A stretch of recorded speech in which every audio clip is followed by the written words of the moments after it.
I'm Joel Mendoza from Batangas. Bali 7.5 months na ako dito. So I've been here for almost 8 months. Nakilala ko si V-Mobile dahil dun sa tita ko. And then hindi niya ma-explain sa akin, basta sabi niya sa akin, mag-attend daw ako ng business opportunity meeting sa Jollibee Batangas. Hindi ako naka-attend doon. And then pag uwi ko ng bahay, hindi kasi ako mapakali kasi sabi niya load daw. Nanood ako sa YouTube ng mga videos about V-Mobile. So before pa lang ako sumali, napanood ko na agad kung ano talaga ang meron si V-Mobile. Meron ako mga business dati. Nagkaroon ako ng convenience store, nagkaroon ako ng drugstore, nagkaroon din ako ng bakery. And then lahat yun na isarado and then nagtayo rin ako ng internet cafe. Sa sobrang laki ng competition, so, at saka sa tindi ng pangangailangan ko sa pera, napilitan akong ibenta yung 3 internet cafe ko. Nagkasakit kasi yung mother ko noon. So, naubos lahat yung napagbentahan ko sa shop and then nagkalubog-lubog pa ako sa utang.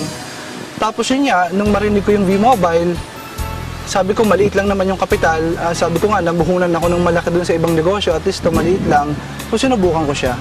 Ang ginawa ko kay V-Mobile nung mag-start ako, syempre pinag-aralan ko talagang maigi kung paano ginagawa yung business. Kung ano yung mga napanood ko sa internet, yun lang din yung ginawa ko. Sa panonood ko ng video na yun, doon ko nalaman na meron palang mga team na kailangan niya pagkasumali ka, hindi porke may pera ka, sasali ka na. Ang importante dyan, piliin mo rin kung saang team ka sasali. Sa panonood ko ng mga videos na yun, napanood ko yung High Friend video ni Mr. Ramil Asnar.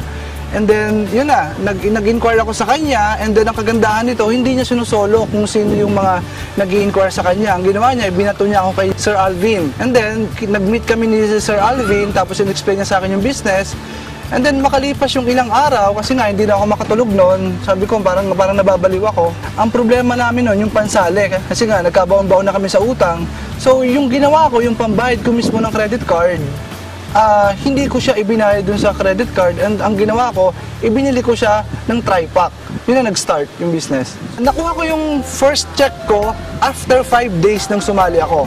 Yun, masayang-masaya ako noon. Kasi ang dami kasing hindi naniniwala. Sa totoo lang, kung sino pa yung mga malalapit sa'yo, kung sino pa yung mga kaibigan mo, sila yung ayaw maniwala. Laging sinasabi nila, pag may resulta ka na, saka na ako sasali. Kaya nung magkaroon ako ng first check ko, yun talaga, pinakita ko talaga sa kanila. Sa naitulong sa akin ni V-Mobile, unang-una, nakabayad ako ng mga utang ko. Pangalawa, nasusuportahan ko na yung pamilya ko. Nabayaran ko na yung sasakyan ko na dati namumroblema ako kung saan ako nang hihuhulog. And then, dahil kay V-Mobile, nabayaran ko na siya ng buo. Tapos, ang isang pinakamalaking naitulong sa akin nito, araw-araw na dudugsungan ko yung buhay ng nanay ko kasi nagpapadialysis siya. Yun ang isa sa pinakamaganda na binigay sa akin ni V-Mobile. Sa pagbabago sa buhay, napakalaki ng pagbabago. Unang-una yung paniniwala ko na sa networking walang yumayaman, walang umaasenso, na hindi sila totoo.